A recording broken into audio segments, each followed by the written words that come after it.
Right, okay okay పూజిత గారు. So మనతో పాటు యమునా పట్ట గారు కూడా జాయిన్ అయ్యారు. నమస్తే యమునా పట్ట గారు.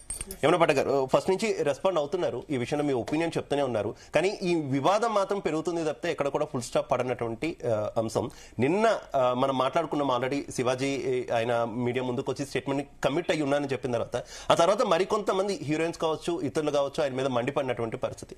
ఈ వివాదానికి ఫుల్ స్టాప్ అయితే పడట్లేదు, కానీ ఉమెన్ ని ఆబ్జెక్టిఫై చేస్తున్నారు, ఈ రకంగా మాట్లాడతారు, అది అసలు కరెక్ట్ అయినటువంటి వాదన అయితే పెరుగుతున్నటువంటి పరిస్థితి. మరోవైపు ఆయనకి మద్దతు కూడా అంతే స్థాయిలో పెరుగుతున్నటువంటి పరిస్థితి.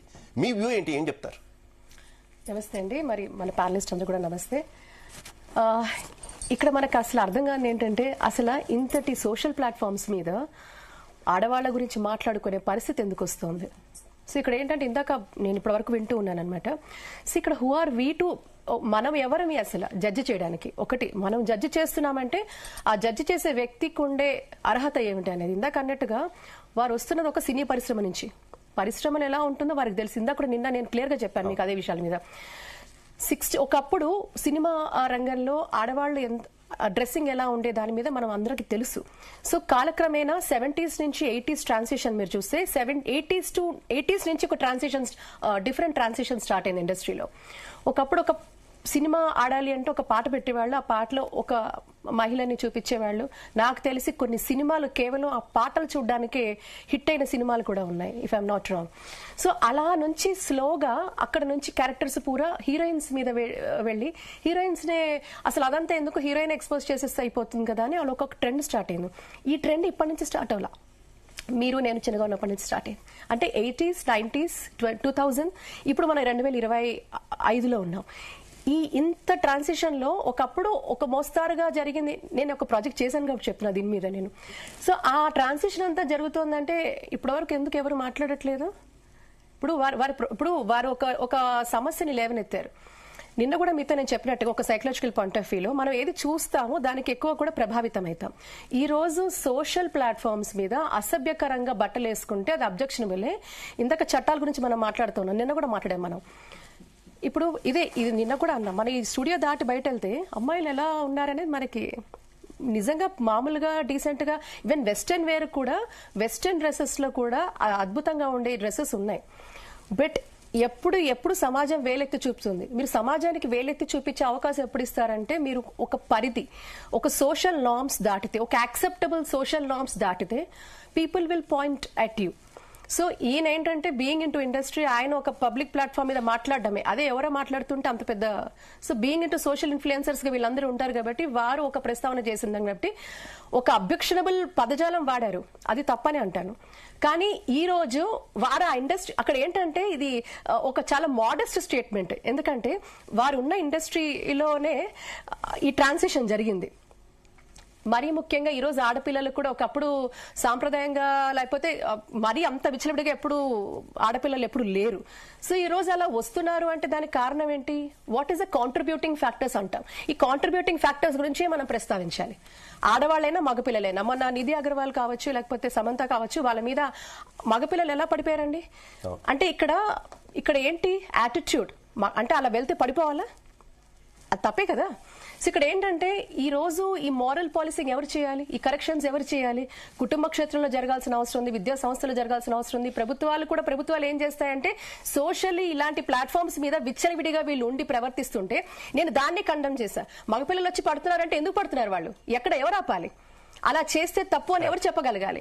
సో ఆడపిల్లలు అలా బయటకు వస్తారంటే ఎవరు చెప్పగలగాలి? ఈ రోజు ఏంటంటే మన సోషల్ ఫ్యాబ్రిక్ ని దెబ్బతీసే విధంగా ప్రవర్తించినప్పుడు ఇటువంటివన్నీ కూడా లేవనెత్తుతాయి. కానీ కాంట్రిబ్యూటింగ్ ఫ్యాక్టర్స్ ఏంటి, మూలాలు ఏంటి, ప్రాబ్లం ఎక్కడ వస్తుంది అంటే ఖచ్చితంగా ఇవన్నీ చూస్తేనే వస్తుంది. ఈ రోజు చాలా వరకు ప్రభావితం అవుతుంది చూస్తున్న వాటి మీద. మామూలుగా ఇప్పుడు పెళ్లిళ్ళకి వెళ్ళినా గుళ్ళకి వెళ్ళినా కూడా డ్రెస్సెస్ నిజంగానే అబ్జెక్షనబుల్ గా వేసుకుంటున్నారు.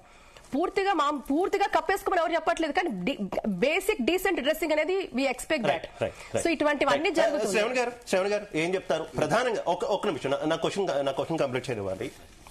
చిన్నప్పటి నుంచి, పుట్టి పెరిగినప్పటి నుంచి అమ్మాయిలకే చెప్తారా ఎలా ఉండాలి, ఎలా పెరగాలి, ఏం చేయాలి, బయటకు వెళ్తే ఏ బట్టలు వేసుకోవాలి, బయట ఎలా మాట్లాడాలి, ఎదుటి వాళ్ళకి ఎలా గౌరవించాలి, ఇంకోటి అబ్బాయిలకు ఎందుకు చెప్పరు? ఇది కదా మెయిన్ క్వశ్చన్. ఇది కదా అడుగుతున్నారు. ముందు అబ్బాయిలకి చెప్పండి, ఎలా ఉండాలో చెప్పండి, ఎలా గౌరవించాలో చెప్పండి అని అబ్బాయిలకి చెప్పాలి, ఇద్దరికి చెప్పాలండి. అబ్బాయికి చెప్పాలి సిస్టర్ పడి ఎట్లా బిహేవ్ చేయాలి, సమాజంలో మనం ఎట్లా పరస్త్రీ అంటే బయటికి వెళ్ళినప్పుడు బయటి వాళ్ళు కనపడితే ఎట్లా మనం బిహేవియర్ చేయాలి, వాళ్ళతోటి ఎట్లా మాట్లాడాలి, ఎట్లా గౌరవించాలని అబ్బాయికి నేర్పాలి. చెప్పేవాళ్ళు ఉన్నారు. మా డాడీ గారు అయితే మాకైతే చెప్పేవాడు బయట ఎట్లా ఉండాలో, మీరు అట్లేదు వీళ్ళతో స్నేహం చేయొద్దు, వాళ్ళతో స్నేహం చేయొద్దు అని. చెప్పే వాళ్ళకి చెప్తారు, చెప్పని వాళ్ళు మరి మీరు అన్నట్టుగా ఎవరైనా చెప్పకపోతే చెప్పాలని కోరుకుందాం. ఇంకొకటి దానికన్నా ముందు నేను ఈ శివాజీ గారి టాపిక్లో నన్ను డైవర్ట్ చేస్తున్నారు, క్లారిటీగా చెప్పే ప్రయత్నం చేస్తాను. ఆయన చెప్పే ప్రయత్నం సందేశానికి నేను ఏకీభవిస్తాను. ఆయన వాడిన పదాలని మాత్రం అబ్జెక్టబుల్ ఉన్నాయని చెప్పాను. ఒకవేళ నేనేం చెప్పానంటే ఆ సామాన్లు అనే పదం బహుశా కోర్టులో నిలబడకపోవచ్చు అన్నాను. బహుశా నిలబడతాను లేదా రేపు అయిన తర్వాత చూద్దాం. ఇంకొకటి ఏంటంటే శివాజీ గనక శివాజీ మాటల్లో మేడం ఏమంటుంది, ఇలాగే డ్రెస్ వేసుకోవాలి, ఇలా వేసుకుంటేనే రాదు, ఇట్లా అయితేనే వస్తుందని మేడం అట్లా నిర్దేశించాడు, ఖచ్చితంగా చెప్పాడు. నేను అట్లా చెప్పలేదు. వేసుకుంటే ఇలాంటి డ్రెస్సులు వేసుకుంటే ఇబ్బందులు నేను కూడా అదే అంటున్నాను. నేను అర్థం చేసుకుంది ఏంది, ఆయన ఒక సూచన చేస్తున్నారు. సూచన చేయడం తప్పేం కాదు కదా, సూచన తప్పేం కాదు కదా. కాదు సూచన చేసేవాడు. అది కాదు శ్రావణి గారు, అది సూచన చేస్తున్నారు అని అంటున్నారు. కృష్ణ కుమార్ గారు అది భయపెట్టే దూరంలో ఉంది అంటున్నారు. వాళ్ళు రిసీవ్ చేసుకున్న ద్వారా రిసీవ్ చేసుకోవడం ఏంటంటే మీరు మొత్తం ఏంటంటే మీకు శివాజీ గారు అంటే ఏం చెప్పాడు? శివాజీ గారు నాకు ఏం ఇష్టం లేదండి. ఆయన ఎన్నిసార్లు విమర్శించారు, నా వీడియోలు చూస్తే మీకు తెలుస్తుంది. నేను అట్లా కాదు, నేను ఏమన్నా ఆయన మీరు అన్నారు, మీరు ఒకటి గుర్తు చేశారు. ఏమిటది, ఎవరైనా వస్తే దాడి చేస్తే నేను నాలుగు తలుగుతానేది అన్నారు. ఎవరైనా కాదు అంటే వాళ్ళు ఆబ్జెక్టబుల్, అది తప్పేది. నేను బెదిరింపు అది బెరువు. కానీ ఆయన చెప్పిన సందేశంలో బెదిరింపు లేదు, సూచనలు చేశాడు, సూచించినట్టుగా గైడ్ లైన్ ఇచ్చినట్టు కానీ భావిస్తాను. శివాజీ గారికి మంచి ఇంటెన్షన్ ఉండొచ్చు గాక, కాదనటల్లా. కానీ పరివర్తన ఎక్కడి నుంచి స్టార్ట్ అవ్వాలి? ఉన్న పరిశ్రమ నుంచి స్టార్ట్ అవ్వాలి. శివాజీ గారు ఉన్న పరిశ్రమ నుంచి స్టార్ట్ అవ్వాలి ముందు. అసలు ఆ పరిశ్రమ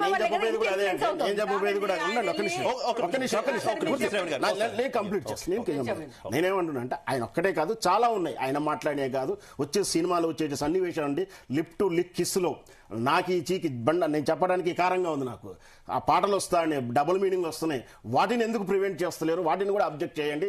వాటిని కూడా సుమోటో కేసులు ఎందుకు తీసుకుంటలేరు? పెద్ద హీరోలు మాట్లాడితే సైలెంట్ గా ఉండిపోతుంది, చిన్నవాళ్ళు మాట్లాడితే కేసులు అవుతున్నాయి. సుమోటోకి ఎందుకు తీసుకోలేదు? కాంప్లైంట్ ఎందుకు ఇస్తలేదు? అవి కూడా చేయండి. ఈయన చెయ్యొద్దు అంటలేను, ఈయనకు మద్దతు ఇస్తలేను. అవి కూడా చేయండి. ఎన్ని బూతులండి ఇక నేను చెప్తే ఆ పాట ఇప్పుడు నేను చెప్తే ఆ సినిమాను ఆ హీరోను కోట్ చేసిన అవుతుంది.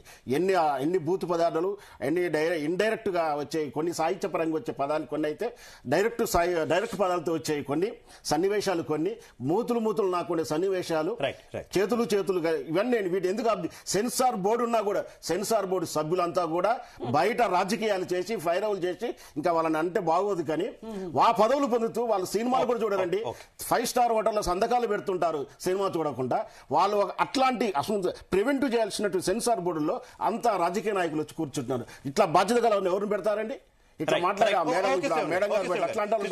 కృష్ణ కుమార్ గారు, కొంతమంది వాదన ఏంటంటే అసలు ఎందుకు నెగిటివ్ మైండెడ్ గా చూస్తున్నారు, ఎందుకు నెగిటివ్ మైండ్ తోనే ఆయన వ్యాఖ్యలను చూస్తున్నారు?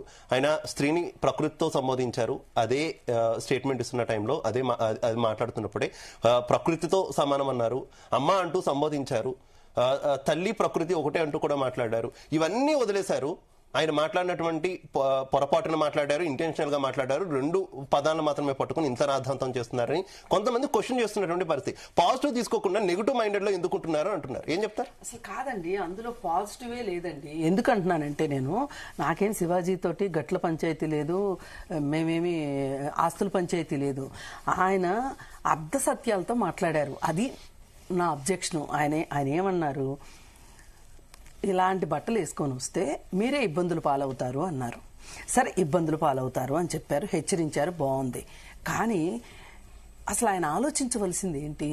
ఇప్పుడు నిధి అగర్వాల్ విషయంలో జరిగింది, సమంత దగ్గర జరిగిన దానికి దృష్టిలో పెట్టుకునే నేను ఇలా చెప్పాను అని ఆయన చెప్తున్నారు. కానీ ఆ 2 సంఘటనలు చూసి బట్టలు సరిగా వేసుకుంటేనే సరిపోద్ది అనే ఒక కంక్లూజన్కి రావడం అది కరెక్టా? అది నా వాదన. అది కరెక్ట్ కాదు. ఎందుకంటే ఇప్పుడు మనకి ఢిల్లీలో నిర్భయ ఘటన జరిగిన అమ్మాయి కావచ్చు, లేదు అనుకుంటే ఆయేషా మీరా ఘటన కావచ్చు, దిశ ఘటన కావచ్చు, ఏ ఘటన తీసుకున్నా కానీ వాళ్ళు మంచిగా బట్టలు వేసుకున్నారు. పైగా ఆ రోజు వాళ్ళు చెప్పింది ఏంటి, నిర్భయ ఘటనలో నిందితులు ఎవరైతే చెప్పారో ఆ చెప్పిన మాటలు ఏమైనా అర్ధహితంగా ఉన్నాయా, అర్ధరహితంగా ఉన్నాయా అంటే ఈ సమాజాన్ని లో మనుషులు ఎలా ఉన్నారో చెప్పేలాగా ఉన్నాయి. వాళ్ళు ఏమన్నారు, ఆ అమ్మాయి మాతో పెనుగులాడింది, అన్నా అని బతిమలాడి ఉంటే గనక మేమంత హింస పెట్టేవాళ్ళం కాదు. అయినా రాత్రి 9ంటికి బాయ్ ఫ్రెండ్తో కలిసి సినిమాకి వెళ్లే అమ్మాయి క్యారెక్టర్ మంచిదని ఎలా అనుకుంటాము? అంటే ఇట్లాంటి వాటి దగ్గర మనం వర్కౌట్ చెయ్యాలండి. చెయ్యకపోతే ఏం జరుగుతుందంటే, ఇవాళ ఏదో మనం కాసేపు మాట్లాడేసాము అయిపోయింది కాదు, రాబోయే తరాలను మనం కాపాడుకోవాలి. ఇప్పుడు ఒక అమ్మాయికి ఏదన్నా అత్యాచారం జరిగింది, ఆ అమ్మాయి విక్టిమ్, కోర్టు కూడా ఆ అమ్మాయికే సపోర్ట్ ఇస్తుంది, సమాజం కూడా అమ్మాయికి సపోర్ట్ ఇస్తుంది. కానీ ఎవరైతే ఆ చర్యకు పాల్పడ్డారో అతను జైలుకి వెళ్తాడు.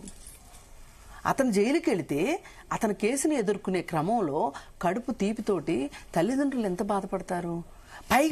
పైగా ఇవాళ ఈ నిధి అగర్వాల్ దగ్గర మూగిన అబ్బాయిలు కావచ్చు, సమంత చుట్టూ మూగిన అబ్బాయిలు కావచ్చు, నిన్న సినిమా ప్రోగ్రాంలో మంగపతి అని అరుస్తున్న విజిల్స్ వేసిన వాళ్ళు కావచ్చు, సామాన్లు అనగానే విజిల్స్ వేసిన కుర్రాళ్ళు కావచ్చు, అంతా యూత్ అండి. అసలు యూత్ ఇట్లా ఆలోచిస్తే అసలు ఆ సినిమా ఫంక్షన్లకి వెళ్ళేంత టైం ఉందా? ఇవాళ యువత ఎంత అవసరమైన, ప్రపంచం మొత్తంలోనూ మన దేశంలో ఉన్నంత యువత ఎక్కడా లేదండి. ఈ యువత సక్రమ మార్గంలో ఉండాలా అక్కర్లేదా? ఒక అమ్మాయి బట్టలు సరిగా చేసుకోలేదని చెయ్యేస్తాను, లేకపోతే నిస్సహాయ స్థితిలో ఉన్నది కాబట్టి నేను అత్యాచారం చేస్తాను అనే పరిస్థితిలో గనక అబ్బాయిల మైండ్ సెట్ ఉంటే గనక ఈ దేశం ఏమవుతుంది చెప్పండి? వివేకానందుడు ఏం చెప్పారు? శక్తివంతమైన యువకులతోటి ఈ దేశ ప్రగతి ముందుకెళ్తుంది అని చెప్పారు. ఇవాళ అలాంటి యువత మన దగ్గర ఉన్నారు. కానీ ఆ యువత పబ్బుల్లోనో, లేకపోతే గంజాయి కొట్టే దగ్గర, లేకపోతే ఆడపిల్ల కనిపిస్తే చేసే దగ్గర ఉంటే ఎట్లా? మరి ఈ యువతకి మనం చెప్పాల్సింది ఏంటి ఇక్కడ?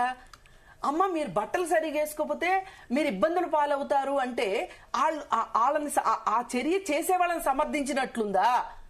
మనం ఇంత నిగూఢంగా ఆలోచించాల్సిన అవసరం. అర్థమైంది మీ పాయింట్, అర్థమైంది కృష్ణ కుమార్ గారు. ఇంకొక చిన్న పాయింట్ ఏంటి, ఇందాక యమునా పట్ట గారు చెప్పారు, ఒప్పుకున్నా ఒప్పుకోకపోయినా సమాజంలో ఏదైనా సరే అతి మంచిది కాదు, అతి మంచిది కాదు. కానీ డ్రెస్సింగ్ విషయంలో కూడా కొంత అతి పెరిగింది, బయటకు వెళ్తే కొంత ఇబ్బందికరంగా అనిపిస్తూ ఉంటుంది. సో ఈ అతి అన్న వాళ్ళకి ఏం చెప్తారు, అతి చేస్తున్న వాళ్ళకి ఏం చెప్తారు? ఎందుకంటే గుళ్ళకి వెళ్ళినా కూడా డ్రెస్సింగ్ ఏ రకంగా ఉంటుంది, గుళ్ళలో కూడా చివరికి బోర్డులు పెట్టేటటువంటి పరిస్థితి, మగవాళ్ళకి కూడా పెట్టారు బోర్డులు, ఆఫ్ కోర్స్ మగవాళ్ళకి కూడా బోర్డులు పెట్టినటువంటి పరిస్థితి.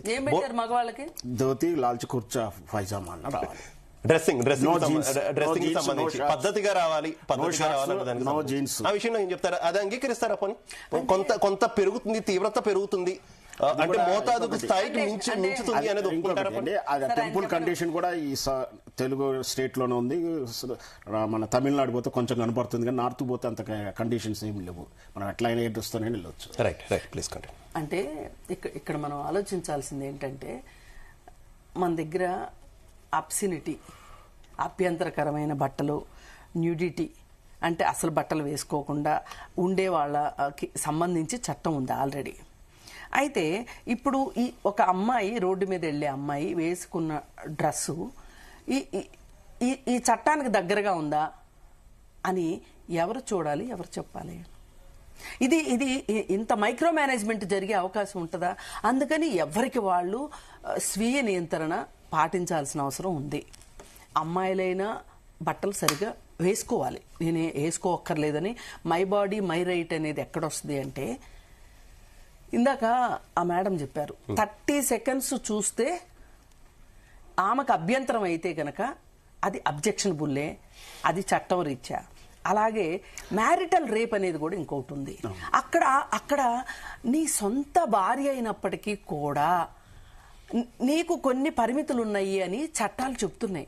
అంటే అది ఒక ఎక్స్ట్రీమ్ కేసులు చెప్పొచ్చు, అంటే అందరికీ అది వర్తిస్తుందని కాదు. కానీ ఏది ఏమైనా ఒక కన్సెంట్ అనేది ఒకటి ఉంది. అంటే నా ఇష్టము, నా ప్రమేయము అనేది కూడా ఒకటి ఉంది అనేది మనము అవతల వాళ్ళు ఎంతలా ఉన్నా సరే పోని రెచ్చగొట్టారని అనుకుందాం. రెచ్చగొట్టినప్పటికీ కూడా రెచ్చిపోతే ఏం జరుగుతుంది అని చెప్పాల్సిన అవసరం ఉంది. యమునా పాఠక్, ఈ మొత్తం వ్యవహారంలో శివాజీనో ఇంకొకరు ఎవరో ఒకరు వస్తూనే ఉంటున్నారు. తరచుగా స్త్రీల వస్త్రధారణకు సంబంధించి సలహాలో, సూచనలో, లేకపోతే వెకిలి మాటలో, వెకిలి చేష్టలో కంటిన్యూ అవుతున్న